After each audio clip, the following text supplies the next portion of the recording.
Hey everybody, Roman Versus with the Squashfest podcast and my co-host, the very sick DeBoy Harm.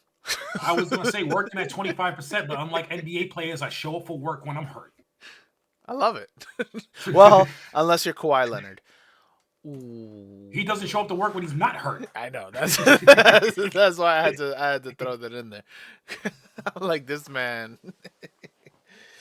Uh, right before we started, we were actually debating on how SmackDown went, so that's why I decided to just cut it on right away because I need to hear what you're because I thought it was a better SmackDown than past weeks.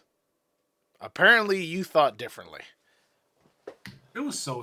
We can get into it right away. There were some segments that were really good. There were some segments that were just like, I guess. Why is this here?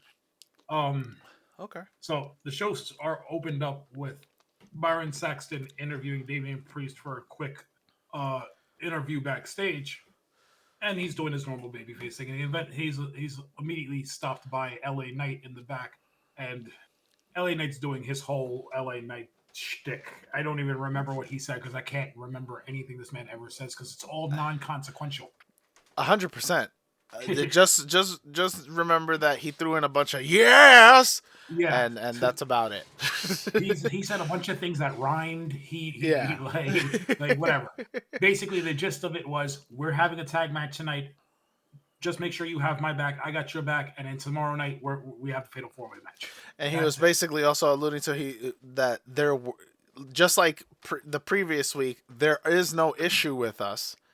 And then when Damian Priest brought up the fact, "Do you have my back?" He was like, "I didn't even think to question that. I automatically thought you'd have my back and I'd have your back. But now that you're bringing it up, making it awkward as hell, you know." Yeah. So right off rip, I love when Damian Priest is on my screen. Okay. I love when he's on my screen. I think he's such an amazing talent. My only issue is that almost every single time this man is on my screen, somehow Drew McIntyre is involved in it. And that's what pisses me off. Because I love Damian Priest. I like Drew McIntyre. I'm tired of them together. I need that. Okay. I need that, like, legitimately done, right? So I like that we're headed in towards this Damian LA Knight stuff, especially for the fact that in previous weeks, me and you were concerned that LA Knight's gonna fall to the wayside, like way to the wayside, and they're still showing him prominently. Yeah. So that's a good thing for LA Knight. It's a good thing for us, I suppose. But yeah, it just I need this feud to be done. I need them to move on. I need new things for each of the characters involved. Yeah. But that was After Money in the Bank. yeah, I just had to mention that because as soon as I see this man on my screen, I get excited, and then as soon as he starts mentioning Drew McIntyre, I'm over it. You know it's going to be at least another month of this going into Money in the Bank, right? Because you're going to have Sir, qualifying matches to get to Money in the Bank. You're going to have Damian Priest and Drew McIntyre. Like, sir, I promise you, with every fiber of my being, this is going past Money in the Bank.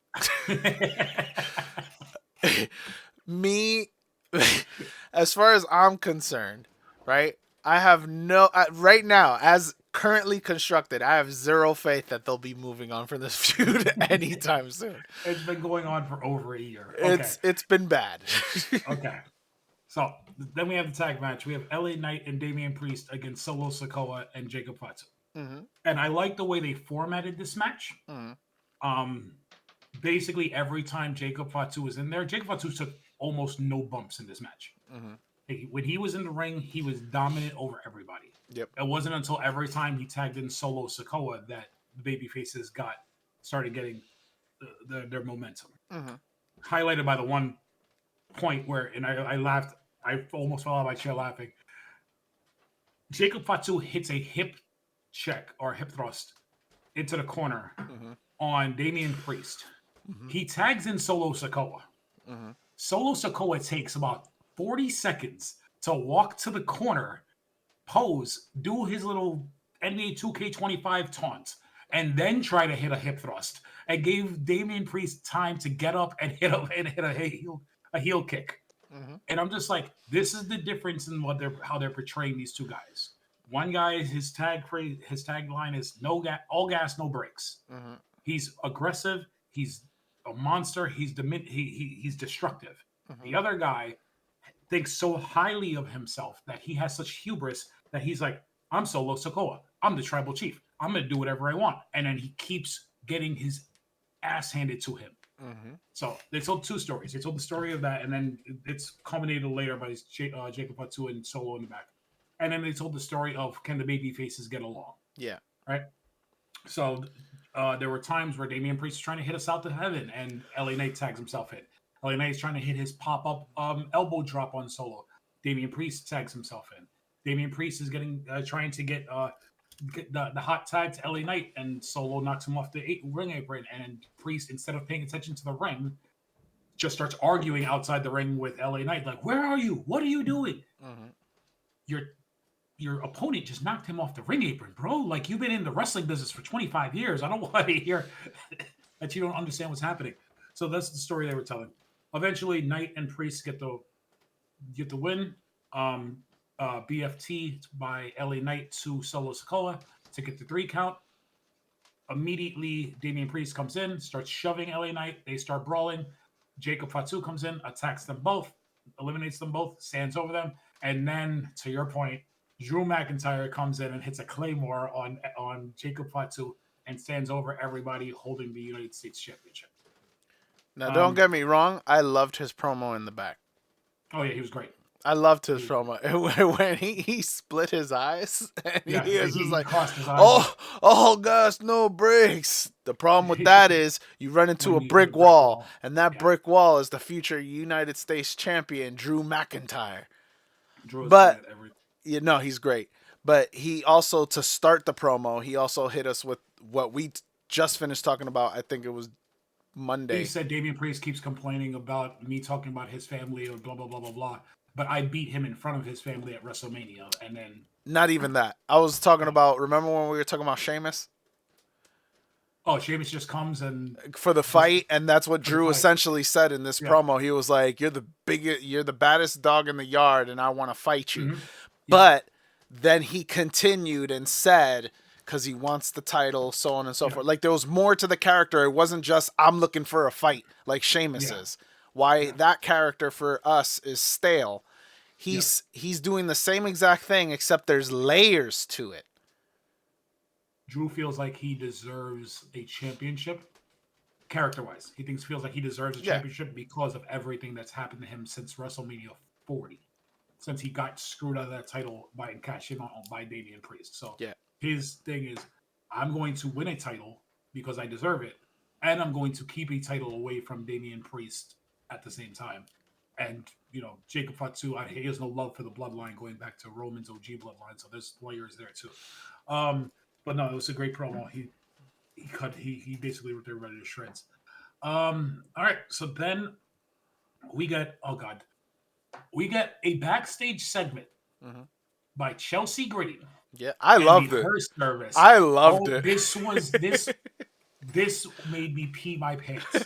Not literally, but I was sitting here. I'm just like, what did she say? She was having a eulogy. I'm having a eulogy for the girlies. Yeah. So they're having a eulogy, almost a seance, with a cardboard cutout with a picture of the United States Championship. And Nick Aldis comes in. He goes, "What are you ladies doing?" They're like, "We're having a eulogy. You weren't invited."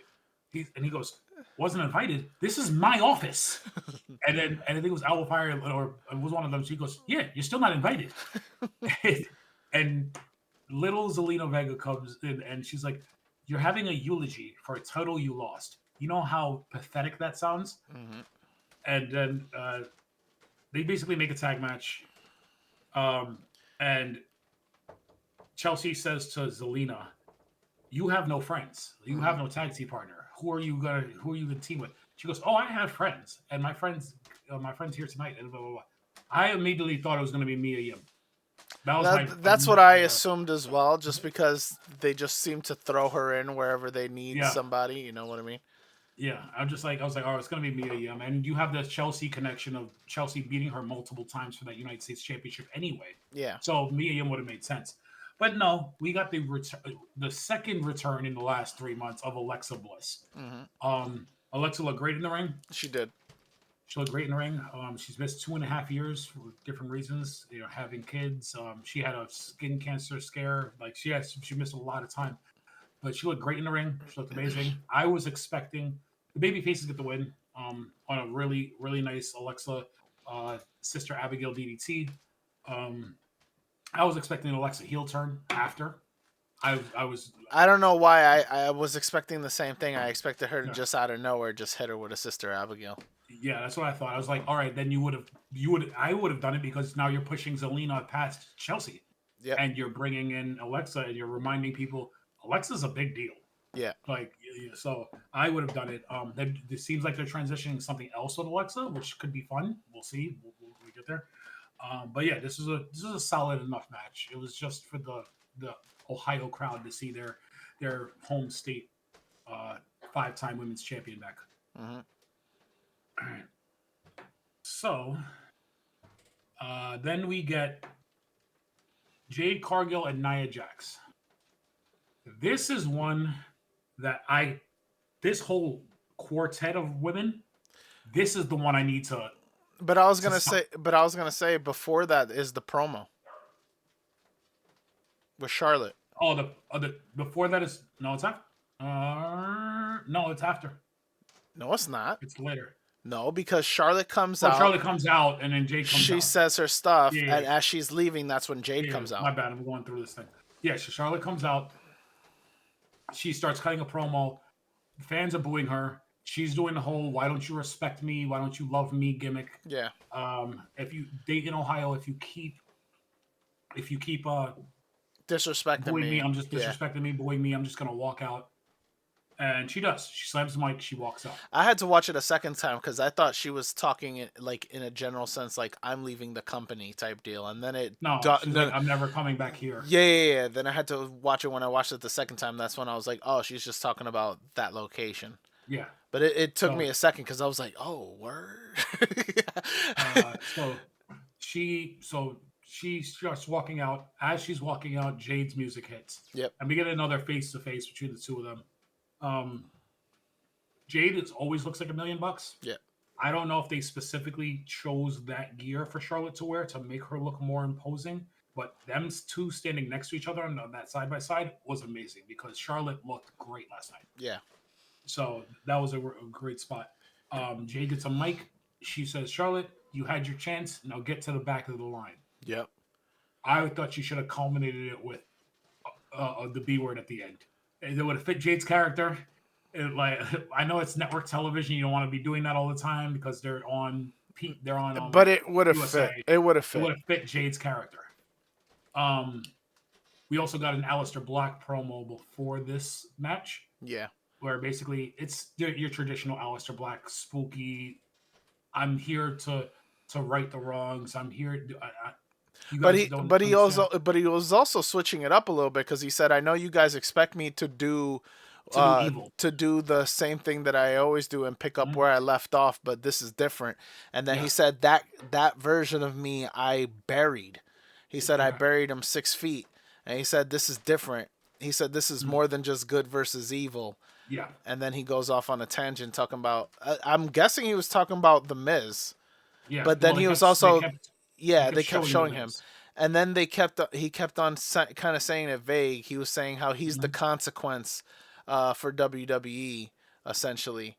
And then that's when he turned to Carmelo Hayes, and he was just like, "You I haven't figured out, or have I? Or have I?" Yeah. And then that's when he said that, I was a little amped. I was like, oh, we're going to get this match because we were talking about it last week. We were saying how this is eventually going to be a match. Did not know that eventually meant tonight. Tonight.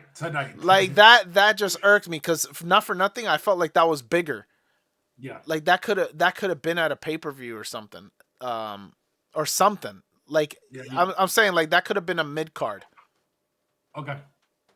I wasn't upset about it being on the show. I mean, I knew it was on the show. Like they advertised it on the show, so you must not have seen it. But they No, advertised it on the show. I just We'll thought it get was into that. too early. I get it. So then we get Jade and Nia Jax. This quartet of women, like I was saying before, Yeah, this is the one I need to split off and do something else because Nia and Tiffany is fine. yeah, It's the same thing over and over again. yeah, Jade and Naomi, it just seems like they're stuck in a place. They're not advancing anything. Naomi is just coming out every week to screw Jade, and Jade is just trying. And what my whole thing was towards the end of this match, and we can go into the match. Eventually, Nia wins with an annihilator after Naomi attacks Tiffany, who is sitting ringside to watch this match because it was for the number one contendership for her title. Jade looked fine in this match. She didn't, to my point, she didn't botch. yeah. She looked fine. She looked a lot better. She's pulling out new moves. She's trying it. It was an ugly frog splash, but she hit the frog splash and she didn't mess up. She's doing better. Nia is a pro. She can carry women through matches. Yep. It's just hard for green or new wrestlers to get carried by large wrestlers because Nia can only really wrestle one way. Yeah. So Jade has to adapt to that. So it's a little bit clunky. Yeah, I'll agree to that. Yeah. So yeah, eventually Nia gets the win. Naomi just seems like she's vindictive on doing everything to spite Jade. And after the Annihilator, when Naomi's just standing there convulsing, and Tiffany's selling on one side, and Nia's doing her little teasing thing in the ring, why wouldn't Jade just get up and just sprint at Naomi and attack her? Because she just got obliterated and she probably can't move. That's my only argument. You just had that large woman completely just jump on your chest. Nia was in that ring for a long time doing that. I get you. And that's what I'm saying. Like I was perfectly fine with this entire segment because I thought it was cool. I thought there was a new layer to it. As you see, Jade is trying to move on. Yep. Jade is trying to go on to the next thing. She's now focused on a title, and Naomi's like, nah, we not done. We never gonna be done. This is never gonna go away type deal. And I love that. And then what I also loved about it was the fact that despite the fact that Bloodline is dead and gone, now they're like super teasing Naomi with Nia. Yep. What are they, cousins-in-law? Yeah, because she's married to Jimmy, who's the second cousin of Nia. There you go, cousins-in-law. So that's my thing. They're teasing that because there was no reason for Naomi to help out, and she wasn't helping. She was helping. I get it. She was helping only because she was trying to screw over Jade, but at the same time, she also was looking at. For me, she was looking at Nia at the end, and she was smirking. She was like, "Yeah, I did that for you," type of deal. You know what I mean? Okay. Like their eyes locked, and there was that moment. I can also see the Tiffany level. Like Naomi probably wants that title only because was it last week or the week? It was last week where she stood tall over Tiffany to end the show in the ring. So there are layers there. I just need them to move on from some of these things. Like I feel like for you saying you need Drew McIntyre away from Damien Priest. No, I get it. I need Naomi away from Jade Cargill. Like this has been going on since like October, bro. And they dragged it out for 3 months to see who attacked her, and they had the WrestleMania match. It's been October. We're talking about 7 months, 8 months, whatever it's been to tell this story. Mm-hmm. Like I don't count the time that we didn't know who it was. Well, whatever. You're talking about the time in the middle before it was officially revealed. Yeah. I'm saying I don't because it was the story that they were telling every single week in backstage segments. So we still got that. I get you. All right. So we got a backstage. Rey Fenix is walking by. Mm-hmm. Santos Escobar. Sorry. Is I just heard him say dad. No, he said yeah. Oh, okay. Santos Escobar comes and he's like, Rey, let me talk to you. And he goes, talk. I beat you last week. I don't need to. There is no more talking. And then he goes, You misunderstood me. Who said anything about a conversation? And the Los Garzas come and they attack Rey Fenix in the back. First one there is Andrade, and then you get a bunch of producers to scurry off the heels, and then we find out on the next segment that we're going to get the match of Rey Fenix and Andrade against Los Garza later that night. We got a Street Profits backstage, walking to the ring, still selling their injuries from 2 weeks ago from the TLC match. I'm sorry, 2 weeks to sell injuries is a lot, in my opinion. But whatever, it's a TLC match, I guess. They come out, they start cutting a promo how they're the greatest tag team in the world, how at all times they always win, which is not even a little true because they're 2-time tag team champions and they had 5 years between their tag championship reigns, so you can't say you always win. And they get interrupted by Axiom. Oh, before I even get to that, Montez was on something during that promo. He was like, "We got a leg up, we got a leg forward, we got this, we got that." And I was just like, "What is he doing? What is he talking about?" Because they used a prosthetic leg in the match, so yeah. Like, we got a leg up on the competition. Fraxiom comes out and essentially tells them, "We should be your number one contenders. Yep. We are here. We won 2 straight matches. We would love to see." When Shawn Michaels, when we left NXT, Shawn Michaels told us to take our shot, and so we want a shot for the tag titles. And Street Profits are like, "Y'all been here 3 weeks. Y'all won 2 matches. Like, y'all are not in line for a tag title match yet." And then Nick Aldis comes, which is absolutely true. 100%. They've done nothing. 100%. Listen, there's only like 6 tag teams on the whole roster, so if they would have beaten one more tag team, I would have said, "All right, give them the title." Whatever. But Nick Aldis is like, "You're right. They don't deserve a tag title match, but I like what I'm seeing. So tonight we're going to have, or right now we're going to have, Fraxiom versus Street Profits and see if they can earn their title shot." So we get a non-title match between Street Profits and Fraxiom. It was a great match. It was fantastic. Yep. Street Profits were selling their injuries great. Every time Montez hit something high flying, or he hit a splash, or he hit that Eddie Guerrero outside to inside the ribs. He would sell the ribs. I say this again. I think Fraxiom is the best tag team in ring in the world right now. Those guys are amazing. Some of the spots that they were doing, especially Nate. I know Axiom is such a great wrestler, but some of the things Nathan Frazier just does when he's moving is incredible. Fraxiom eventually gets the win over a downbeaten Street Profits with a. Well, let's talk about the finish because the Montez spot was crazy. So they Axiom hits a I think it was a Spanish fly off the top rope. And then Nathan Frazier from the other rope hits a Phoenix splash. To break up the pinfall, Montez comes from the corner that Nathan Frazier was, steps on him, uses him as a springboard, and then uppercuts Axiom. I was like, that was incredible. That was such an amazing spot.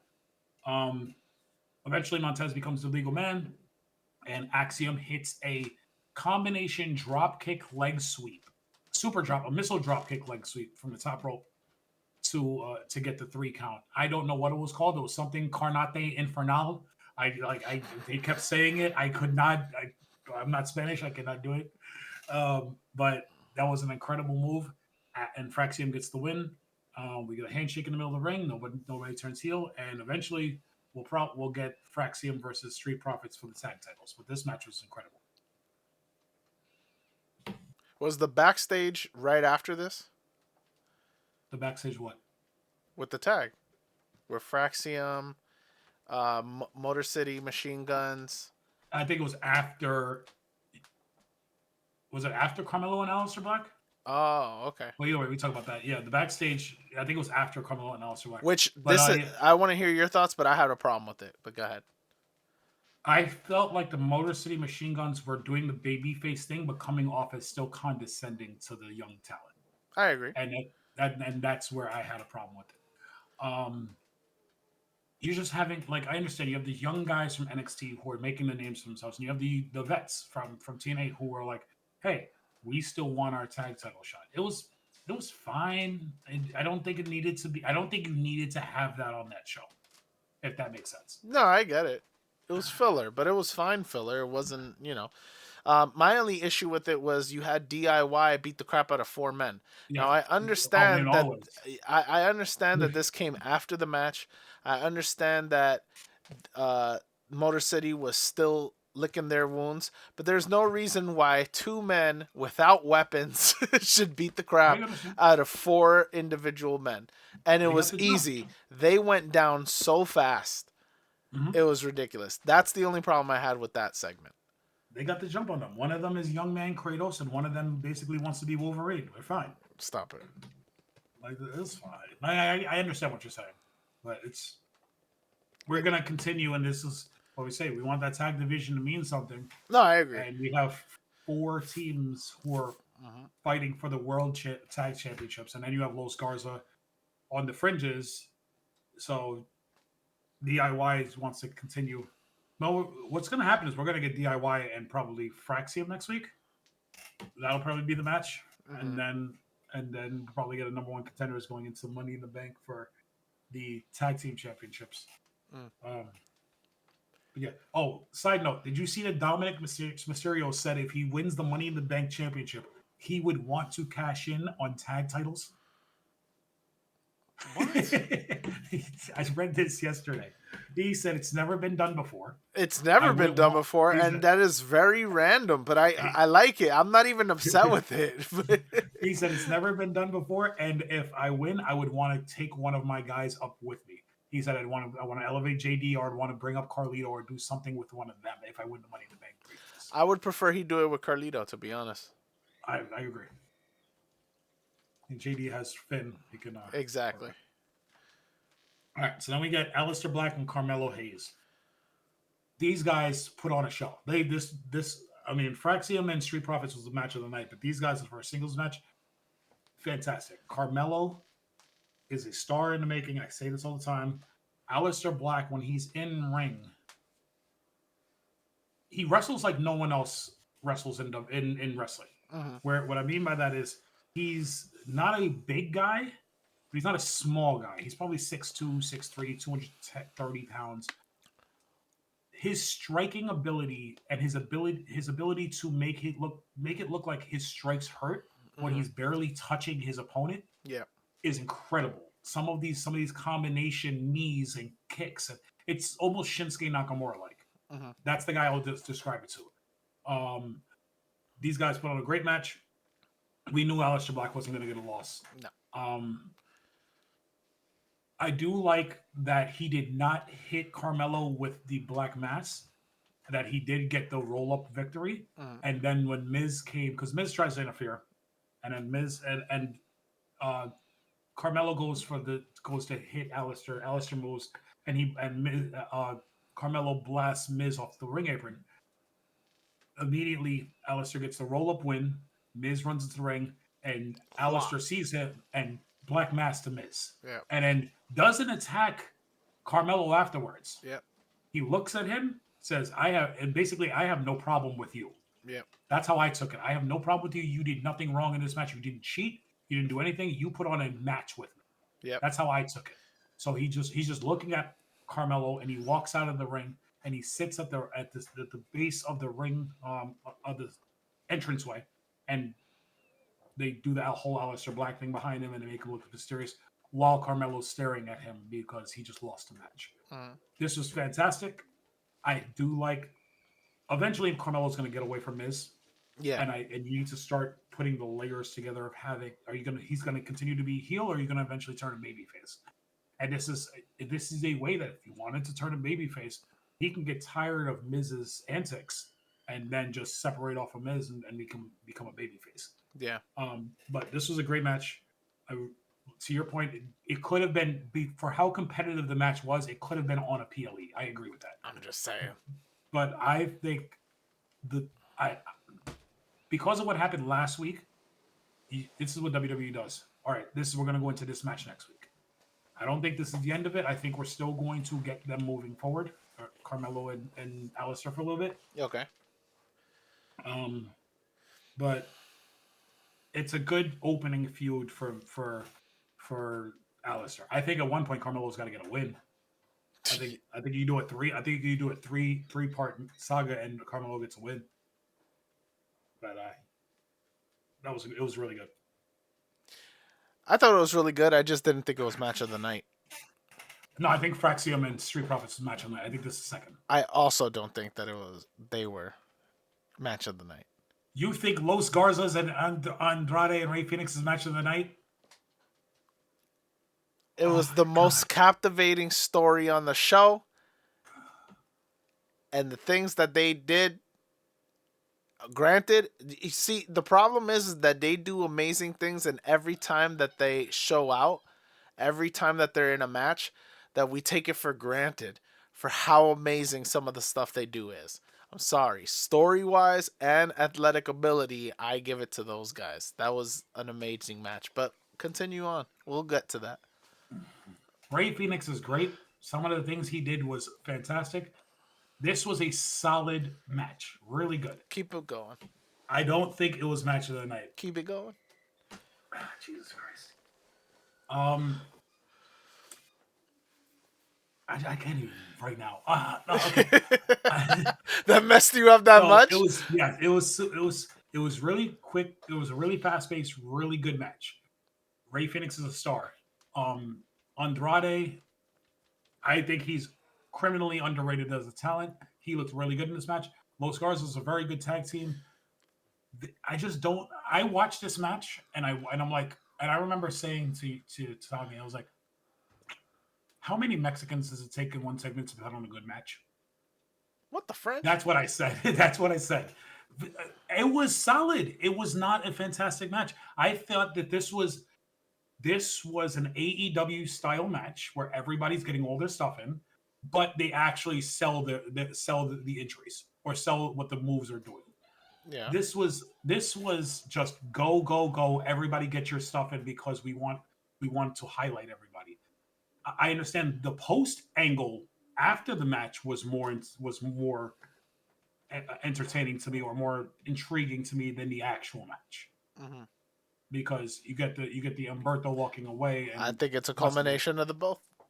I don't think so. I mean, you can, to me, while I was watching, because to me, I don't remember Los Garza getting a lot of offense in this match. I felt like they got some stuff in, but it was really Fenix and Andrade beating them down, and then Santos on the outside selling his anger. Yeah, because his boys were losing and getting beat down. The way he didn't even want to look at them as they were going on. He wasn't looking at the ring at part. That's what I'm saying. There's so many different layers and things to captivate you. At one point, he takes his shirt off and he's not even in the match. Yeah. Like, yo, are you so angry with you guys that you're undressing? Yes. Like, what is happening on the outside of this ring? It was fine. It was eventually to get to Berto walking away from Santos at the end. Rey Fenix hits the adios amigo. I guess that's what we're calling it when he walks the ropes and kicks him in the face. Yeah. Rey Fenix hits the adios amigo, and I was surprised that they let Andrade get the pinfall in this match. I thought that was awesome. Yeah, Andrade got the pinfall over. I think it was Berto. It doesn't really matter which one it was. But Andrade gets pinfall over one of them. They get the win. They leave at the end of the segment. After the match, the Los Garza and Legado del Fantasma, that's their name. My brain is not functioning as well today. They're all in the ring. Santos looks at Berto. It had to be Berto got he pinned. took the pinfall. Yes, because pinfall, right? Then what's the other one's name? Angel Garza. Angel Garza walked up to him and he was trying to tell him, like, listen, you did your thing. Don't worry about it, blah, blah, blah. And then that's when Santos Escobar comes in and he's like, what is wrong with you? Blah, blah, blah. He's like, we're not going for that moral victory right now. And Berto, fuming, instead of attacking, just walks away from them. Yep. But it looked for a quick second, it looked like they were going to come to blows. Yeah, it did. So then we get our main event segment. And our main event segment is 10 minutes of John Cena doing the ABCs of a heel promo. He basically comes out and he's talking about Randy Orton, and he's talking about his own catchphrase: hustle, loyalty, and respect. Yeah. And he runs Randy Orton down in ways that only heels do, because everything he said was a complete and fabricated lie. He says hustle, loyal. Before we even get into that, he goes, for 25 years, it's been Cena or Orton. And if you're a 12 to 55-year-old, you've picked one of these two guys. Yeah. And immediately I thought of you, because I know you're going to say Cena and I'm going to say Orton. Yep. Those are our guys. I think Orton's just better everywhere. But anyways, we're not going to have this conversation again. I'll tell you that right now. So he starts talking about hustle, loyalty, respect. He's talking about hustle. He says Randy Orton has never hustled a day in his life. He got into this company because of who his father is, because of connections, because of everything else. And then he never pushed forward. He was the laziest wrestler of all time. Here's my problem. Randy Orton is a 14-time world champion. Mm-hmm. He is undoubtedly one of the greatest in-ring performers of the last 25 years. Mm-hmm. You cannot claim that man is lazy. And if you're calling him lazy and he's won 14 championships, what in your mind would he have been if he wasn't lazy? 27 times. That's what I thought of. I'm just like, wait. So you had to work your butt off, John Cena, to get to 17. But Randy Orton was lazy and got to 14? That inherently makes Orton better than you. 1. 2. So then he talks about loyalty. He goes, Randy Orton isn't loyal. Randy Orton, I forgot exactly what the breakdown of what him not being loyal. He was talking about how he failed the drug test, how he left. He's also said along the lines of, why is he loyal? Because he shows up to work. Oh, he just collects a paycheck. Yeah. He's just loyal. That loyalty is not showing up to work every day. That's called collecting a paycheck. Yeah. And then respect. Randy Orton doesn't respect you. I respect you. And basically, it's just saying I'm better than Randy Orton in everything. Blah blah blah. Eventually, we get a guy in a shiesty run into the ring. And yeah, I didn't understand that. Immediately, it was.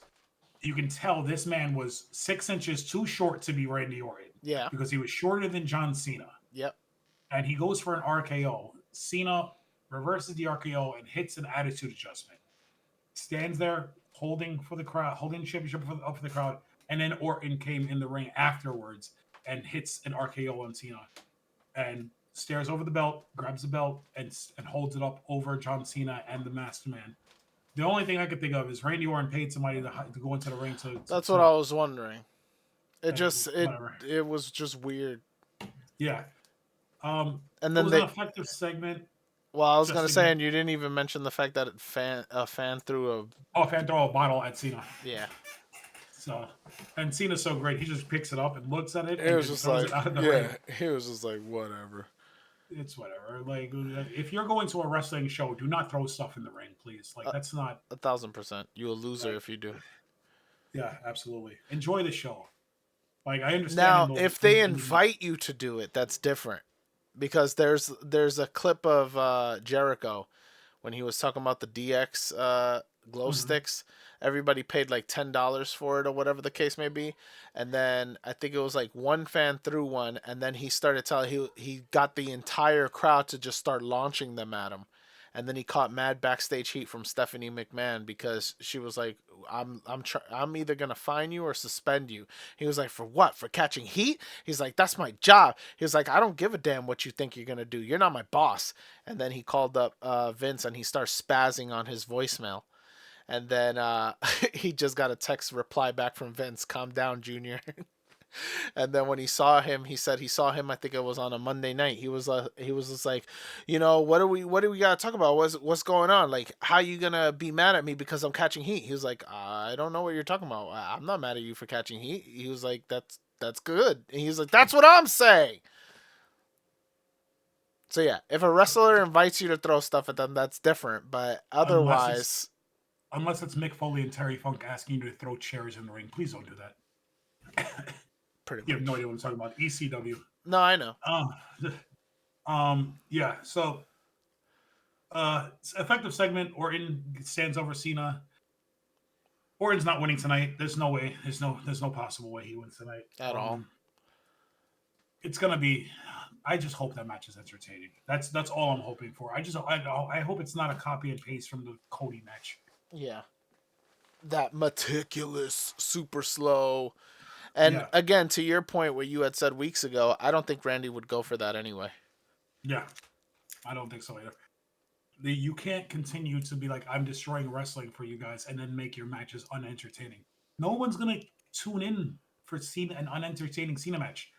Like, it's not like we're entertained by Cena, and we're doing a nostalgia run, even though he's doing the heel stuff. It's still the nostalgia run right now, but you need the intrigue in this is going to be like, all right, how long is this going to go on for before he eventually turns back and Cody gets that title back?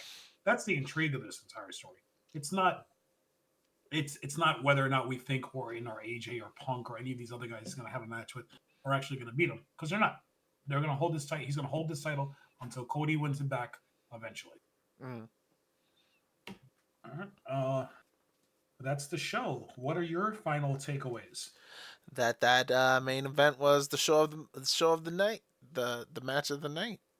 It had everything. It was an amazing match. I don't care what you said. And then on top, no, it was not. And then on top of that, the story around it was better. I'll give you the story aspect, but the actual in-ring work, the Street Profits and Fraxiom was better. You could keep thinking that, and that's fine. This was an average show that they needed to get done. Everything we talked about, you think it was still average? I think it was better than, slightly better than average. I think it was okay. The main event segment was okay. I'm talking about the Cena segment. The Cena segment was okay. The women's match and in weeks, right? The 1-2 weeks ago with the TLC match was a better SmackDown. No, that's not what I'm saying. But in the last few weeks since WrestleMania, right? How many of our episodes did we go on a rant about something? I think there was either one or two. Yeah. So 2. Because even the one with the TLC was the highlight of the match, but the show itself wasn't that great. Okay. Actually, there's only been 3 SmackDowns since WrestleMania. Are you talking about the last night's too? Yeah. Because there was a 3-week difference between WrestleMania and Backlash. Okay. So either way, my point is that out of those 3 shows, this is the one that we don't have much to complain about. So how are you gonna say I'm not complaining? I just thought average. I felt like some of the segments, like I said, were non-consequential. The women's segment was it was okay. I guess we're still going with this. The Piper Niven, Chelsea Green, Zelina Vega stuff was I mean, you get Alexa back, which gives you a little bit of a boost, but it was fine. And then the tag match was just copy and paste MVP Matt Hardy tag team style. Are these 2 baby faces going to get along? And I enjoyed it. I enjoyed the match, but it was there was nothing like great on this show other than Fraxiom and Street Profits. All right. Your match was solid. I'll give you that. But that's where we'll agree to disagree. I just like it because, again, I'm more story driven. I needed to have something behind it, and realistically, athletically, and what they were able to accomplish in the ring, I think it was very similar between the 2 matches. But mine gets ahead just because of the story stuff. Okay, all right. That's the way I look at it. Understandable. I'm not going to disagree the way you read the 2 matches. There was no story going into the other match because these 2 teams haven't had a face-to-face yet. So they're starting that story now. Yeah. We're in the midst of the story of the other one. So, yes, you care more about that story going into the match. So I understand what you're saying. And every single week I've been bringing this up. Yeah. Like, I love this. This is your segment. This is your segment. Like I love this. I want to see where they're going with this. I want to see Berto break free. I want to see what happens when Garza is not under Santos's thumb. You know what I mean? And then I'm also curious, what do you do with Santos after that? Because his whole identity right now is the fact that he has this faction that does nothing but lose. And then you have Andrade. I was gonna say Santos Andrade can go get a couple of tequilas and not go and go sit in catering because they're never gonna do nothing with either one of them. And it's a shame because they're both really talented wrestlers. They're great.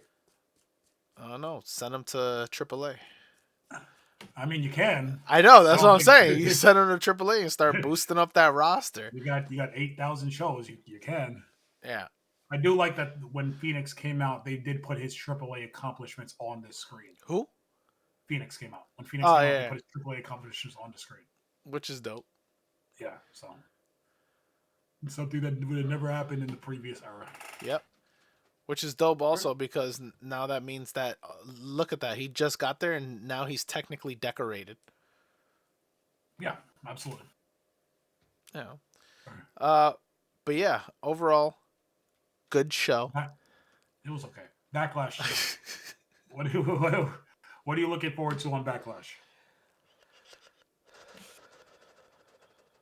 Give me the matches. There are 6 matches because apparently they added Dominic Mysterio and Penta. Ooh. Yeah, that's on the show. Hold on. There are 6 matches. We have Gunther and Pat McAfee. Nope. We have Lyra and Becky. Nope. You have Jacob Fatu and Damien Priest. Damian Priest. The Fatal 4-Way. Yeah. Nope. Like I said, Dominic and Penta. Okay. Randy Cena. Randy Cena. Is there only 5 matches? I thought I was 6. Am I missing one? I might be missing one. I think that might be it. Cena, Orton, Lyra, Becky. No, that's 6. No, it's 5. It's 5 matches. I'm going Penta Dom. I'm going with your argument with the storyline. I'm going Gunther and Pat McAfee. Because you're intrigued. You want to see where they're going with this? I want to see if they go with the Gunther sadistic heel beat down Pat McAfee so bad that you can't not hate him. I think that's where they're going with Gunther, and I want to see if they go that way. Okay, I'll give you that. Predictions, or you want to do that as a separate? We can do it on here as long as it takes us a couple minutes. Yeah. All right, so we'll do it from the bottom up. What we think is going to be the bottom up. I think this show's going to start off with the United States Championship match. Okay. I think there's no way Jacob loses. I agree. He's a star in the making. They're going to make him. This is going to be a very chalk pay-per-view. You don't see many surprises. No. Yeah. Dominic Penta. Dominic Mysterio. I would agree. It's probably going to. Penta's going to get some really good moves in here. He's going to do a lot, but the problem is that the numbers game is going to catch up. You know that the Judgment Day is going to intervene. And there were reports. I don't know if you don't believe Twitter or Facebook reports, but there were reports that WWE is thinking about putting the Lucha Brothers together as a tag team sooner rather than later. Well, they mentioned it. Yeah. He said something along the lines of Lucha Bros. He said, "Don't mess with my." Yeah, on Raw when he attacked somebody. Yeah. Yeah, so WWE might be putting them together as a tag team. So if you're doing that, you're not going to put a singles title on Penta early. The only reason I don't want them as a tag team is because, again, they're just bolstering up the tag division. Mm-hmm. I don't think you do that to them yet. Right now, they're doing really good work as solo artists. You know what I mean? Mm-hmm. And then you stick them together and to do what? To just be another tag team that you're not doing much with. Give them a bit. Yeah, that's what I would say. Give them a few months, get them over as single stars, and when you get them together, now you have a super team. But that also means that one of them is moving shows. Yep. Well, we're still waiting on confirmation if there's a draft or not this year. They're still debating that? Yeah, they haven't announced anything yet. Maybe there isn't. I don't know. Gunther, Pat McAfee. Gunther's going to win this match. Pat McAfee's going to get some offense in, but Gunther's going to win this match. Lyra, Becky. And I think we might split on this one. You're gonna go with Becky, and I'm gonna go with Lyra. I think Becky's gonna win this. I will never bet against Becky Lynch. I know. That's I why think I knew you were. That's why I knew you were gonna pick her. Booking wise, I understand why you put Lyra in this match. You want to make her a bigger star, and getting a win over Becky Lynch is making somebody a star. The problem I have, and I get that she's in a feud with Becky, and that's what you're hoping for to elevate her. But what is Lyra without the belt? She's a good match girl. That's it. She's a good match girl. I know. That's what I'm saying. She's nothing. But this is her whole identity is predicated on being the champion. So you take that belt off her, and I get. That's what I'm saying. I prefaced it by saying I get why you have her in this feud, because you want to build her up to where she doesn't need the belt to matter. But at this point in time, I'm saying without that belt, she doesn't matter. So you can have her chase the same way Cody's going to chase when he gets back. Like, she loses to Becky, and then she has to fight her way back to winning her title and beating her mentor. Like, you can draw this out to probably SummerSlam, and then you do Lyra Becky 2 at SummerSlam. Yeah. And then if Lyra wins at SummerSlam, you're making Lyra a bigger star at it, because she's now beating somebody at a prominent show. All right. I will never bet against Becky, because I've already seen how they book superstars. How they book the Romans and the Sets and they want these people with championships. I understand this is Triple H, not Vince McMahon. But I think long-term booking, it may do better for Lyra to lose it here and win it back later. No, I agree. My only thing is, too, if Becky were to lose, then what do you do with her? She's Becky. She's a pro. No, I'm saying in terms of this feud, like that feud is essentially over, and I don't think you're gonna have her take that L like that and then have nothing. Oh, you're talking about Lyra. What do you do with Lyra? No, Lyra. If Becky were to lose, if Lyra wins the title, she just continues doing the whole, I put on good matches and I'm the champ. I'm saying if Becky loses, you don't have much to do with Becky, so I'm using it as the argument to your point of why Becky should get the win as well. They'll find something for Becky. She's great. She'll come out, she'll cut a promo, she'll attack somebody. She'll for a month or two go after another. If Becky does lose, maybe for a month or two she goes after Io, right? The only thing that for me that makes sense is if Becky were to lose, a returning Bayley. Okay. For a couple months, and then you get to Becky Lyra. Yeah, because you attacked me and you took me out, and I lost the tag titles. That could make sense, and that I would love Bayley Becky short feud. Like, that doesn't need a prolong. I think that could be a month or two until you get to eventually, like I said, whatever Lyra's going to do at SummerSlam. Yeah, because it's a 2-night SummerSlam this year is a 2-night show, so every title is going to be on the line this year. And then this is easy. It's Cena Orton. Cena's gonna win this. All right, so we're officially on the same page for every single match, except for Becky Lyra. No, because I changed my mind. Oh, you changed your mind? You think Becky's gonna win? Because I agree with you. I agree with your sentiments that essentially you don't bet against Becky. It makes more sense for this one to chase because it'll give her character depth and interest for a few months where she has to chase the title and overcome and this, that, and the third. Whereas if she retains it, that feud is essentially it's null and void. There's nothing else to do with it. You know what I mean? So I think booking wise, it makes the most sense. So we're on the same page with every match. Yeah, this show wasn't like there was not a lot of matches where you can go either way. Like everything. The one I'm on the fence line, I think Dom is going to retain. But it would not surprise me if Penta did win this title. If they gave it to Penta. I'm not going to pick him. I'm going to stick with Dom. But it would not surprise me if Penta walked away with that title. Still too early for me. He's been there, since right before Mania? No. Too early for Dom to lose. For Dom. You're dying. I remember to hit the cough button. Okay. Yeah, I just think it's too early for Dominic to lose that title. I agree. He's only had one title defense. It was also against Penta, so let him have it for a little bit. All right, let's close it up. All right. Well, as always, we appreciate you guys for tuning in. We thank you guys for the likes, the comments, the subscriptions, the follows, all that nice stuff. As always, we do plead with you guys to comment as we want to continue to grow the community. We do like to engage with you guys and just start up a conversation with fellow wrestling fans. That's the goal here. Is we do this show because we enjoy it. It's something for me and Harm to do together. Turn off. Um, it's something that me and Harm love to do just because we're interested in wrestling, and this is our ability, with being dads and being across the country from each other. This is our time to spend with each other, but we also want to include other people. We love this community of wrestling fans, and we want to continue to grow it and push it as much as we can. Everybody has a part to play. Absolutely. That being said, we'll catch you on the next one. Peace.